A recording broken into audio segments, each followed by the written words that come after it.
E uma das coisas que nos chama a atenção, eu ouvi até um certo missionário árabe, ele falou que estava com tanta sede no deserto, e a sede era intensa que ele não salivava mais. Eu não sei se os irmãos já tiveram uma sede semelhante a essa.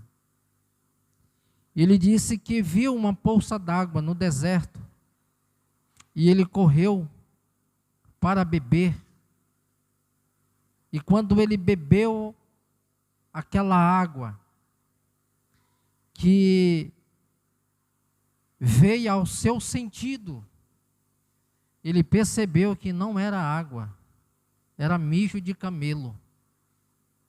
Ou seja, com tanta sede que ele estava, ele não se preocupou nem com o gosto, de examinar o gosto, porque a sua garganta estava seca, não salivava mais. E eu olhando para este salmo hoje pela tarde, e vendo exatamente o posicionamento do salmista, quando ele faz essas declarações, dizendo como suspira a corça pelas correntes das águas, assim por ti, ó Deus, suspira a minha alma. A minha alma tem sede de Deus, o Deus vivo. Quando irei e me verei perante a face de Deus. Ele fala, as minhas lágrimas têm sido o meu alimento. É importante que o salmista chegue a um ponto da sua vida, e ele diz que as suas lágrimas têm sido a fonte de alimento. Ele desejava tanto pela face, pela presença de Deus. Eu fiquei meditando nesse salmo, dizendo, Senhor, alguém que é sedento de Deus, ele não se contenta com movimento. Ele não vai se contentar com poder. Porque nem sempre manifestação de poder denota a presença de Deus. Às vezes acontece movimento, pessoas são curadas, pessoas até aceitam a Jesus, mas isso não é uma denúncia clássica da presença. A presença, ela vai muito além da manifestação de poder. E às vezes você pode estar dizendo, mas é contraditório isso. Não. Mateus capítulo 7, versículo 22 em diante, a Bíblia diz que naquele dia muitos dirão, Senhor, em teu nome nós profetizamos. Em teu nome nós expulsamos demônios. Em teu nome muitos foram curados. Sabe o que o Senhor vai dizer? Eu não vos conheço. Apartai-vos de mim.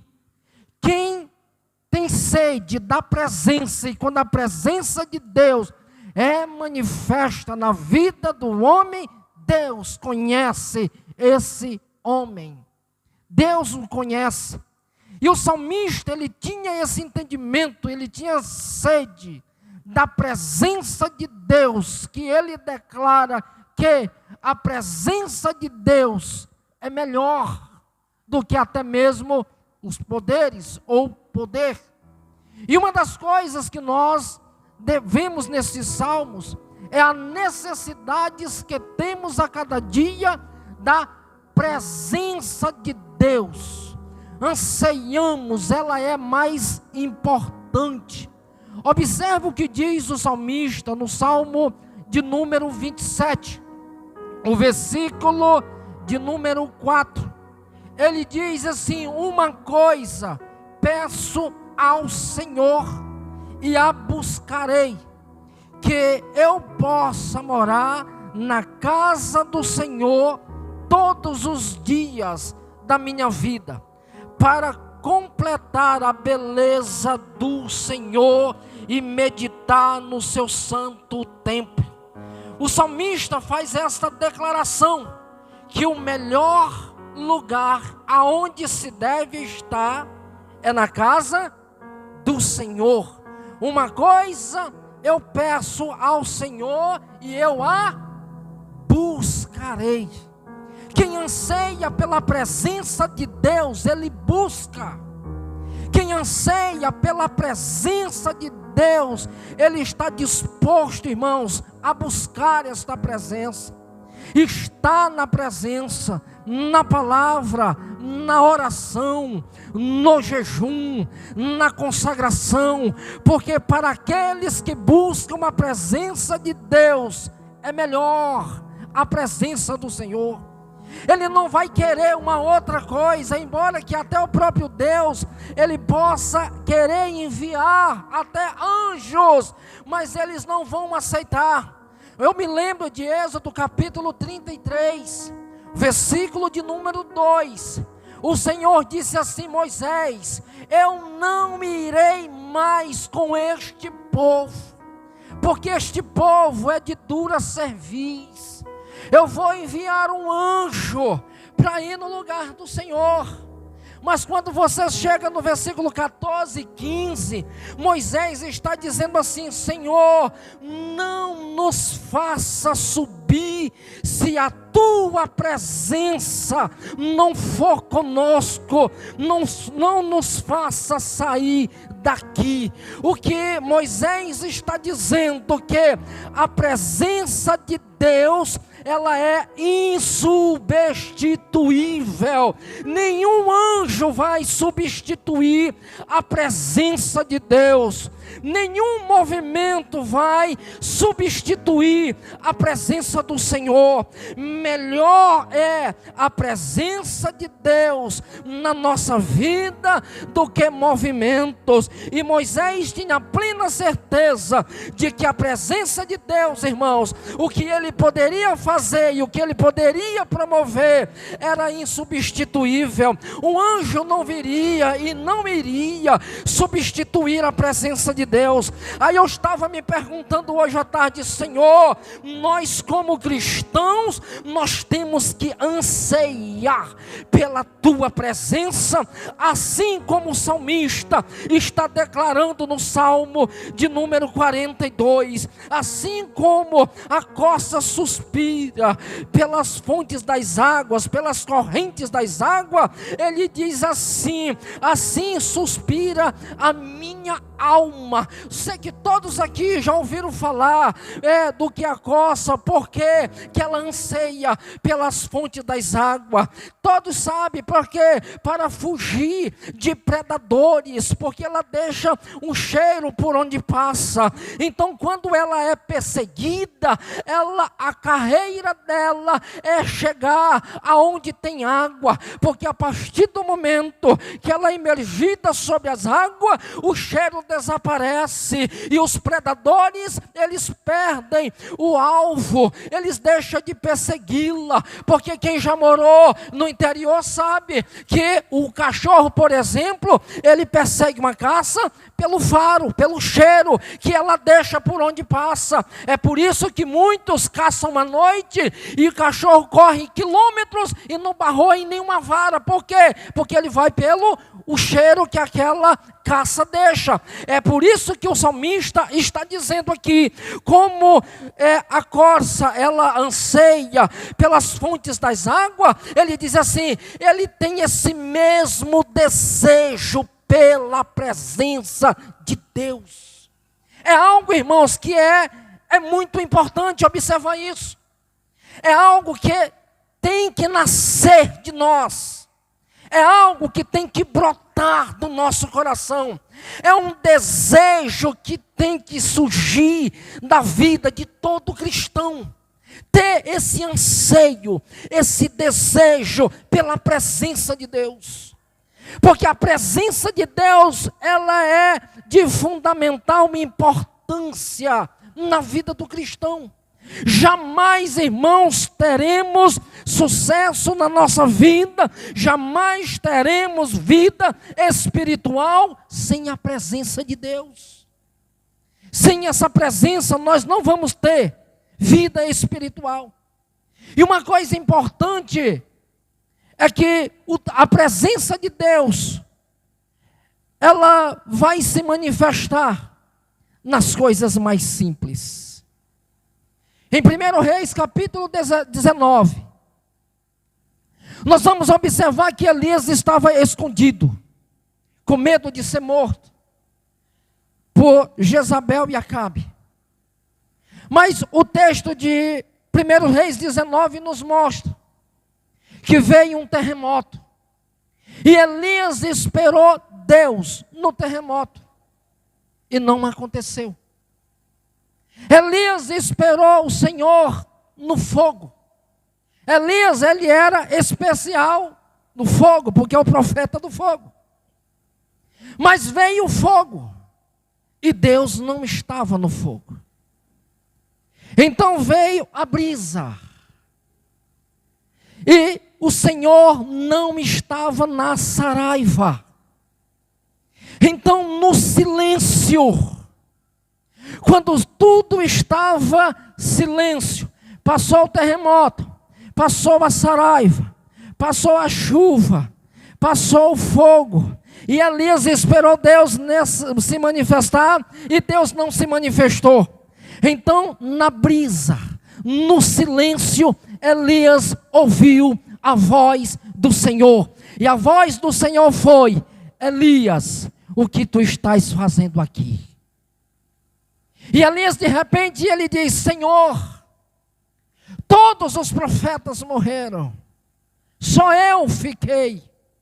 É como se Elias estivesse dizendo: Senhor, todos foram perseguidos e fomos esquecidos pelo Senhor. Eu sou o último, eu sou o único que ainda estou vivo, aquele que te serve. E o Senhor disse: Elias, tu não é o único. Tu não é o único. Às vezes, no nosso entendimento, achamos que estamos só. Lutas vêm só sobre nós. Perseguições, às vezes, vêm só sobre nós. Esse é o pensamento de quem está passando por situações como o salmista estava passando. Mas se nós observarmos, ele anseiava pela presença. Elias estava tão focado em Jezabel e Acabe que ele se esqueceu que quando ele entrou na caverna, o Senhor já estava lá. Observa, irmãos, que o Senhor disse assim: Elias, o que tu estás fazendo aqui? Se nós fôssemos observar, se Deus estivesse chegado depois, Deus tinha falado do lado de fora e dizia assim: Elias, o que é que tu está fazendo aí?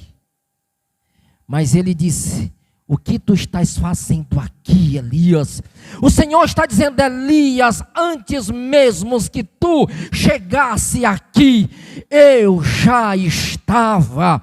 Elias, antes que tu entrasse nesta caverna para se esconder, eu já estava aqui te esperando, Elias. Louvado seja o Senhor. É como se o Senhor estivesse dizendo: Elias, a minha presença jamais ela se ausentará daqueles que me temem e daqueles que me guardam, daqueles que preservam a minha palavra e sustenta o meu testemunho. Louvado seja o nome do Senhor Jesus Cristo. Isso é importante, irmãos. Melhor é a presença de Deus. E quando nós reconhecemos a presença de Deus, nós vamos ver o que o Senhor pode fazer na vida daqueles que o temem. É por isso que a Bíblia sempre vai nos alertar que melhor é estar na presença do Senhor, estar ansiando por esta presença,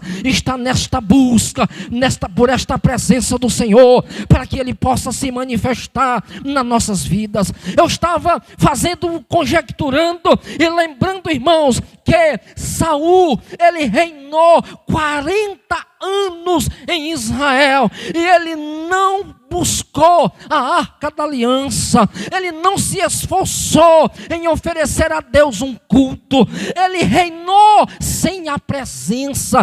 A arca da aliança estava na casa de Abinadab. Durante 40 anos de reinado, a arca ficou 40 anos na casa de uma pessoa. E outra coisa que eu observei nesse texto é que 40 anos Saul reinando sem a presença, sem buscar a Deus, sem oferecer culto a Deus, sem reconhecer os favores de Deus. E na casa de Abinadab também a família estava com a arca, olhando para ela simplesmente como um baú revestido de ouro. Para ele não era mais do que isso. Olha só, irmãos, quando nós mudamos o nosso entendimento, quando Davi se torna rei, ele agora vai buscar a arca da aliança. E quando ele vai buscar a arca da aliança, o que é que acontece? Ele consegue ali arrumar 30 mil soldados, porque no dia que a arca foi levada,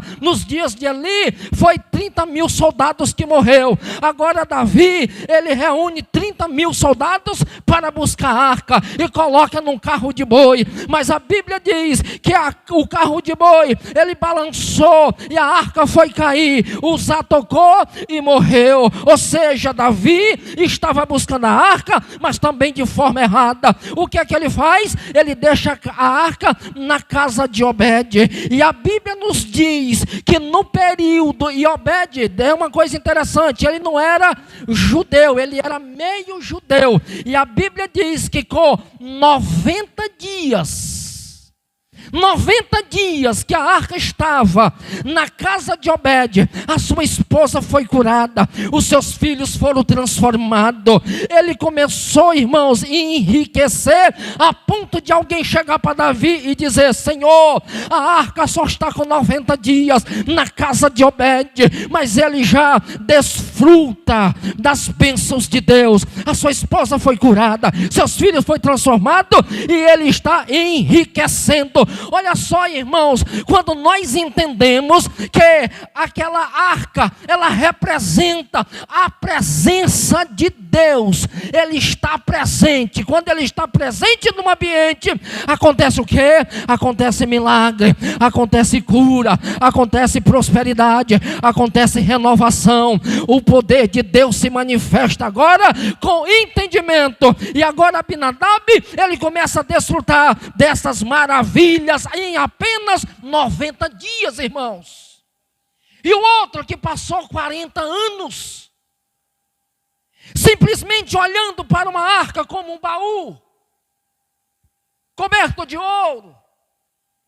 Às vezes, irmãos, eu estava meditando sobre isso e dizendo: Senhor, às vezes nós temos uma vida indo para a igreja, e às vezes não surge mudança em nós.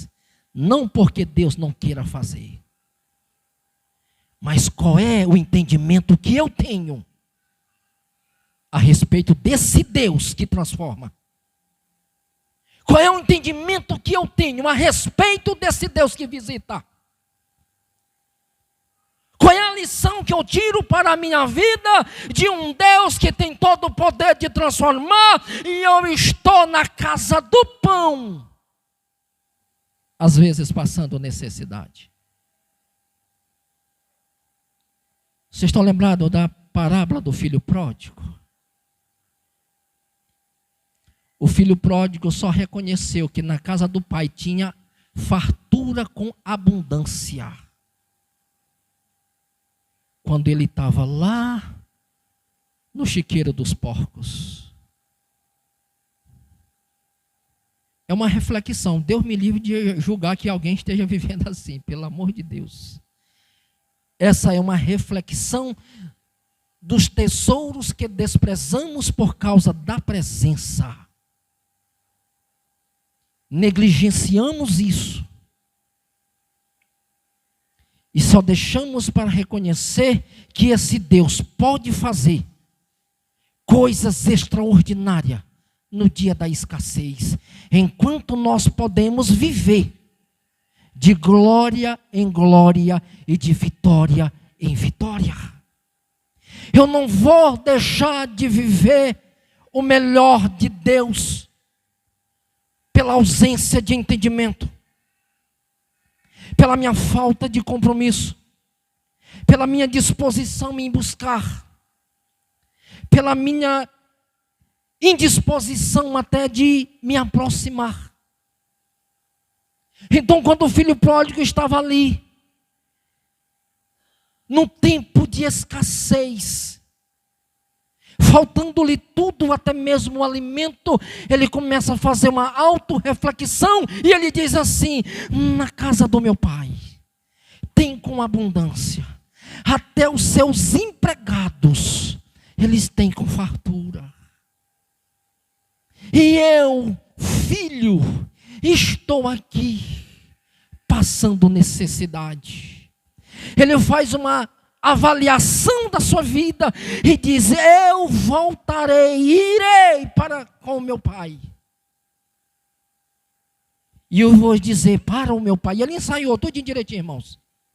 Eu vou dizer para o meu pai: pai, eu pequei contra os céus, eu pequei contra o Senhor, eu já não sou mais digno de ser chamado seu filho. Recebe-me como um dos seus empregados. Eu acho lindo essa parábola, porque é um coração arrependido, reconhecendo, irmãos, a fartura que tinha na casa do pai. E quando ele faz todo aquele ensaio, ele pega o caminho de volta, irmãos. Às vezes, irmãos, por um deslize nós caímos. O ruim é permanecer no chão, mas quando você se levanta e diz: eu vou voltar para o meu pai, e vou dizer para ele que eu pequei contra os céus e contra o Senhor, eu não sou digno de ser chamado seu filho, mas que ele me receba como um dos seus empregados, que ele me receba como um dos seus jornaleiros. E uma coisa que eu acho interessante, enquanto ele traça o caminho de volta, já tudo ensaiado na mente, o pai está de onde? De longe. O pai está lá na espera. O pai não esqueceu do filho que foi. O pai estava à espera, e quando ele se aproxima, o pai corre para abraçá-lo, e ele já vem dizendo: pai, eu pequei contra o céu, eu pequei contra o Senhor. Enquanto ele estava dizendo: pai, pequei contra o céu, o pai estava dizendo: ei, ele voltou. Ele diz assim: pequei contra o Senhor. Ele diz: traz sandália. Ele é da família. Escravo é que anda descalço, filho não anda descalço não, traz sandália para os pés. Ele disse: pai, eu não sou digno de ser chamado teu filho. Ele diz: traz um anel de família. Esse anel é que identifica ele como filho.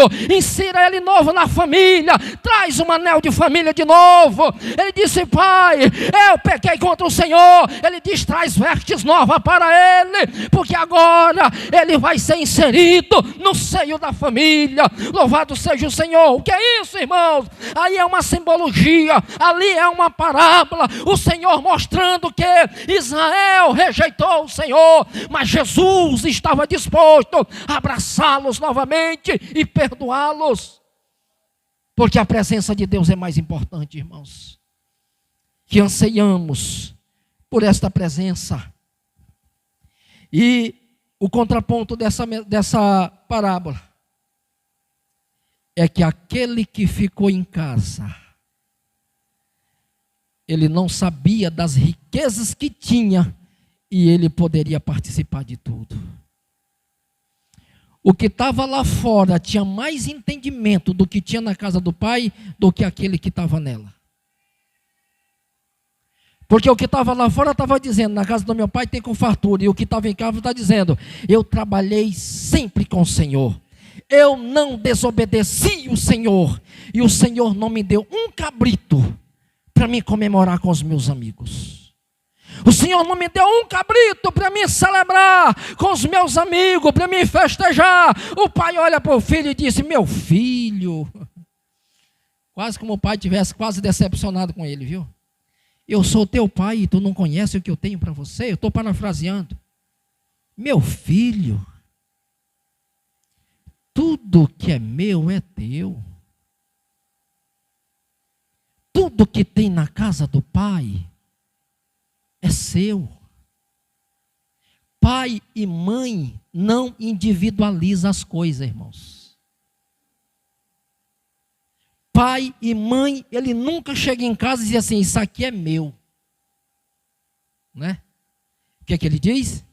Isso aqui é nosso. Às vezes, muitos que não têm esse entendimento, dizem, isso aqui é meu.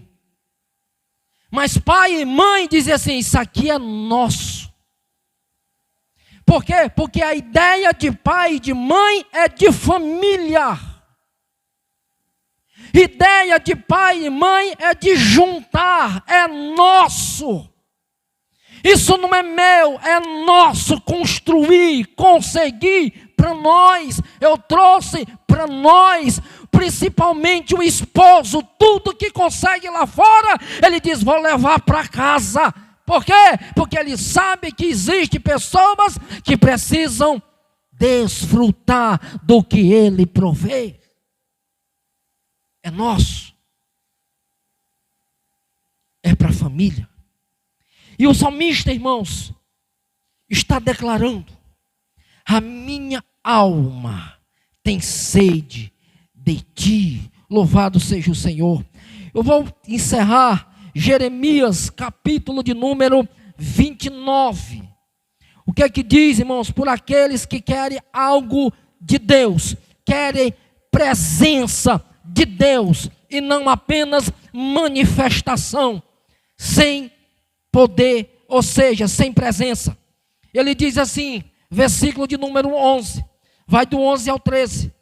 Eu é que sei que pensamento tenho a vosso respeito, diz o Senhor, pensamentos de paz e não de mal, para vos dar a fim de que desejais. Ao 12, então me invocareis.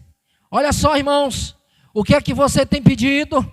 Às vezes a gente tem pedido bênção, às vezes a gente tem pedido, Senhor, aquele que não acredita em mim, mostra para ele que eu sou crente, mostra para ele que o Senhor é poderoso, mostra para ele que o Senhor está comigo. Não é assim que a gente faz? Muitas vezes a gente ora assim, Senhor, mostra para aquele cara lá que eu sou teu servo, que o Senhor é poderoso na minha vida. Ei, se nós, na nossa oração, se nós pedir, Senhor, eu quero a tua presença, Senhor, eu quero a tua presença, porque só a presença do Senhor, ela é o suficiente. É por isso que Jeremias está dizendo, então me invocareis e passareis a orar a mim, e eu vos ouvireis. Olha só, buscar-me-eis e me achareis, quando me buscar de todo o vosso coração. Louvado seja Deus. Quando é que eu vou encontrar Deus? Quando é que eu vou encontrar a presença de Deus? É quando eu orar ao Senhor. É quando eu orar ao Senhor. E na minha oração, eu vou buscar o Senhor de todo o meu coração. Quando eu buscar o Senhor de todo o coração. É por isso que o salmista está dizendo assim, olha, assim como a coça anseia pelas fontes das águas, assim, a minha alma, ela anseia por ti. A minha alma, ela te deseja. O Davi, certa feita, ele faz uma oração semelhante a essa. Ele disse que o Senhor, ele é desejável. Ele disse que o coração dele anseia pelo Senhor e a alma dele desejava o Senhor.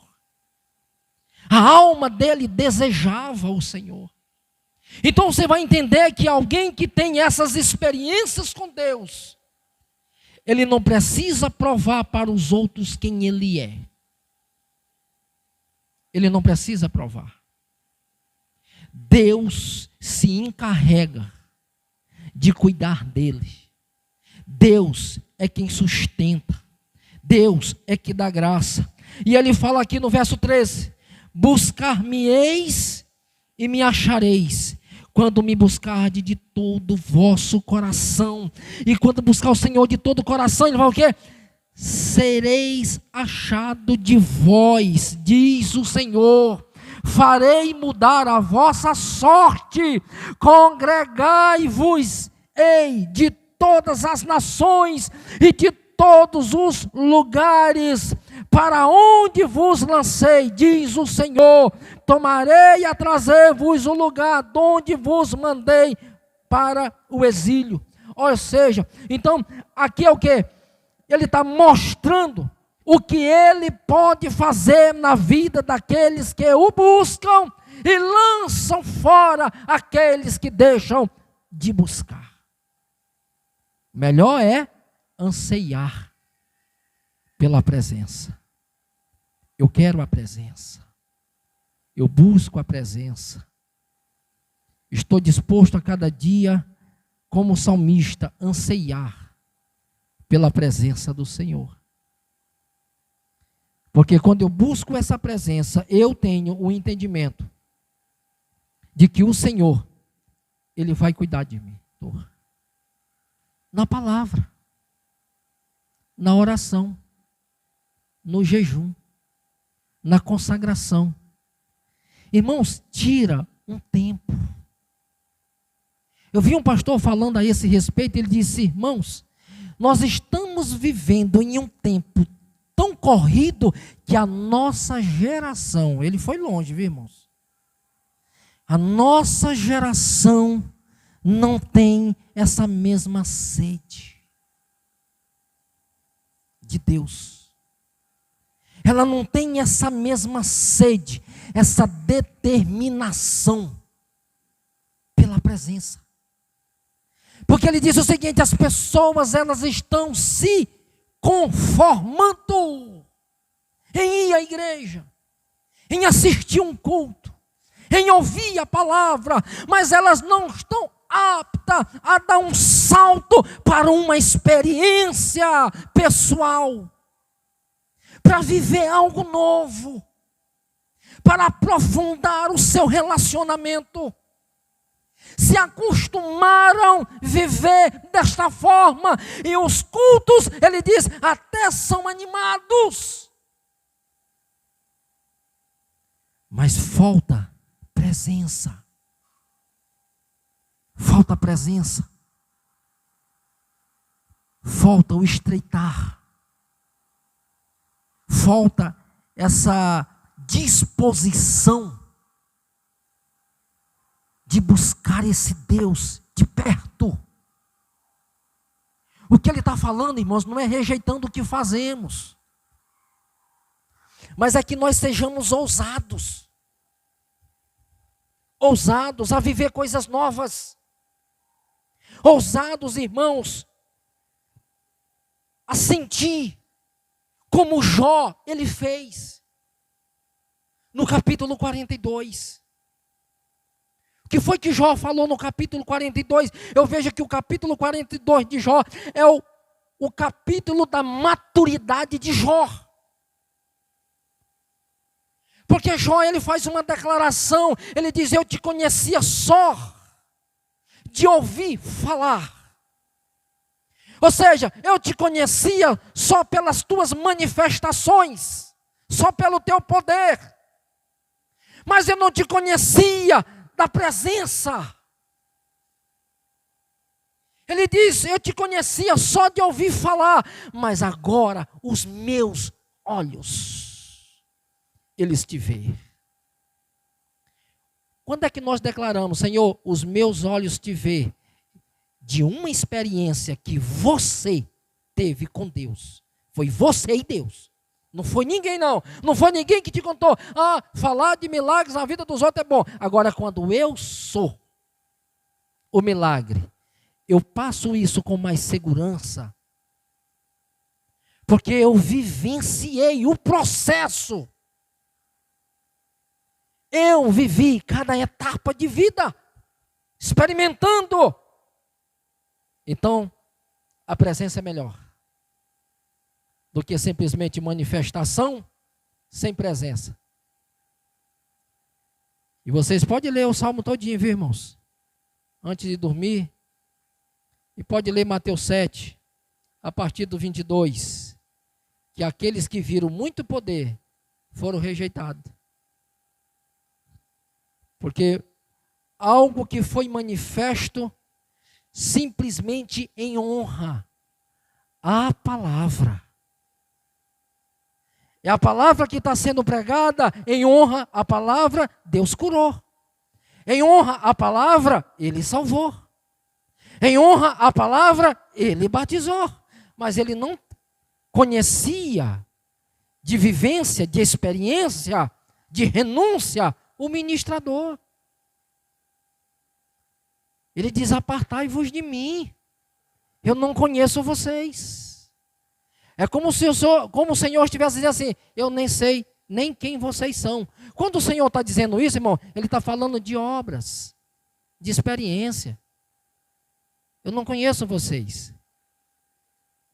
Vocês não me estreitaram um relacionamento comigo. Vocês não viveram em obediência. Vocês não foram submissos. Eu não conheço vocês. Simplesmente vocês pregaram bonito, mas não viveram o que pregaram. Vocês falaram de poder, de milagre, mas vocês não são milagre. Eu estou parafraseando o texto, viu, irmãos? Estou parafraseando o texto. O Senhor dizendo para eles, estou conjecturando,